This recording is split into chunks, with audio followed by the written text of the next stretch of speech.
समाजी इंसाफ के साबिक वजीर और मुंबई कांग्रेस के इंचार्ज चंद्रकांत हिंडोरे ने मुतालबा किया कि बिलोली इस्मत रेजी और कत्ल केस में असल मुजरिमों को फौरी तलाश किया जाए और इन्हें फौरी सजा दी जाए। जुमेरात के दिन चंद्रकांत हिंडोरे नांदेड़ पहुंचे। इस मौके पर इन्होंने सहाफियों से बातचीत की। इन्होंने कहा कि बिलोली में पेश आने वाला वाकया रियासत के लिए एक बदनुमा दाग है।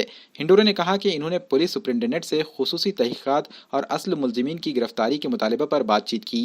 इस मौके पर MLA मोहन राव हम्बर्डे, नुमाइंदा कारपोरेटर और भीम शक्ति के जिला सदर सुरेश हटकर, शत्रुघ्न वाघमारे, संजय कौठेकर और पप्पू कुरतडीकर व दीगर मौजूद थे।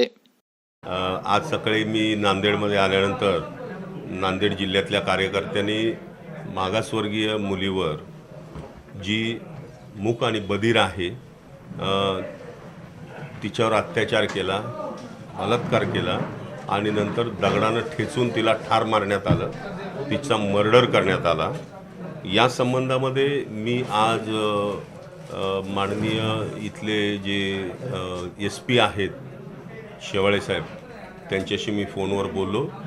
त्यांना मी सांगितलं की मला कार्यकर्त्यांनी सांगितलेलं आहे की मूळ सूत्रधार वेगळे फिरतायत, संशयित म्हणून एकाला अटक केलेली आहे।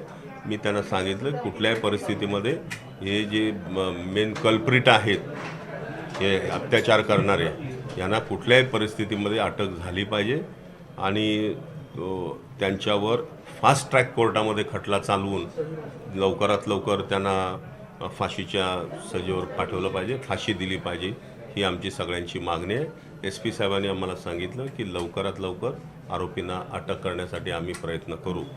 पुढच्या आठवड्यामध्ये माननीय देशमुख साहेब जे होम मिनिस्टर आहेत, आमचे नेते अशोकरावजी चव्हाण, बाळासाहेब थोरात यांची मी भेट घेऊन हे बिलोली प्रकरण धसास लावण्याचा प्रयत्न आम्ही करू आणि जर पोलीस यंत्रणेने या बाबतीमध्ये जर ढिलाईपणा केला तर आम्ही काँग्रेस पक्ष आणि भीमशक्तीच्या आणि समविचारी आणि सगळ्या संघटनांच्या वतीनं आम्ही जोरदार आंदोलन करू।